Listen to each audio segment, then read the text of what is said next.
चलिए आगे बढ़ेंगे खबरों में, जहां जम्मू कश्मीर में अगले साल विधानसभा चुनाव हो सकते हैं और अगले 1 महीने में मतदाता सूची का काम पूरा होने की संभावना है। इस बीच जम्मू के डिप्टी कमिश्नर अवनी लवासा ने वोटर रजिस्ट्रेशन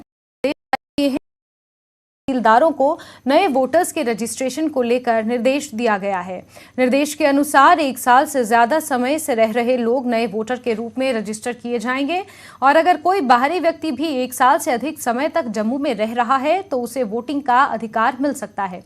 पानी, बिजली, गैस कनेक्शन कार्ड, आधार कार्ड, पासपोर्ट के साथ इलेक्शन कमीशन द्वारा जारी दिशा निर्देशों के अनुसार कोई भी दस्तावेज निवास के प्रमाण के रूप में पेश किए जा सकते हैं।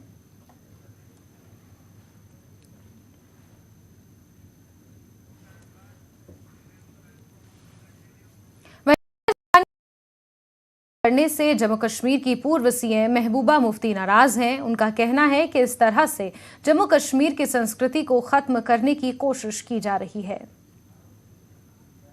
पिछले कई सालों से ये बात बता रहे हैं कि 370 हटाने के पीछे जो मंशा है बीजेपी की वो बहुत ही नाजायज़ है और उनका मकसद है जम्मू कश्मीर की जो आबादी है उसका तनासुल, उसको चेंज करना। और अब ये शुरुआत जो है जम्मू में लोगों का बाहर से सैलाब आएगा जिसकी वजह से न सिर्फ वहाँ का जो डोगरा कल्चर है नुकसान, वहाँ का कारोबार है, वहाँ की नौकरियाँ हैं, वहाँ के जो हमारे पास जो वसाइल हैं उनके ऊपर डाका डाला जाएगा। ऑलरेडी जम्मू में क्राइम रेट बहुत बढ़ गया है जब से ये सिलसिला इन्होंने शुरू किया है, बाहर के लोगों के लिए दरवाजे खोल दिए हैं। जो वोटर है जम्मू कश्मीर का उसके वोट की कीमत को ख़त्म कर देना। पहले इन्होंने डिलिमिटेशन से कॉन्स्टिट्यूंसियों को इस तरह से किया कि बीजेपी को फ़ायदा हो जाए, मगर अब चूंकि इनको लगता है उसके बावजूद जम्मू के लोग इनके ख़िलाफ़ हो गए हैं। जम्मू के लोगों को समझ आ गई है कि बीजेपी उनका इस्तेमाल करती है हासिल करने के लिए,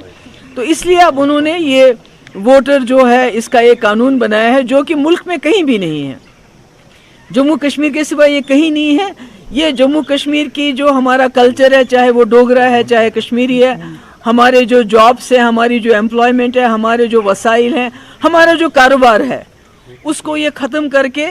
बाहर के लोगों को हम पे मुसल्लत करना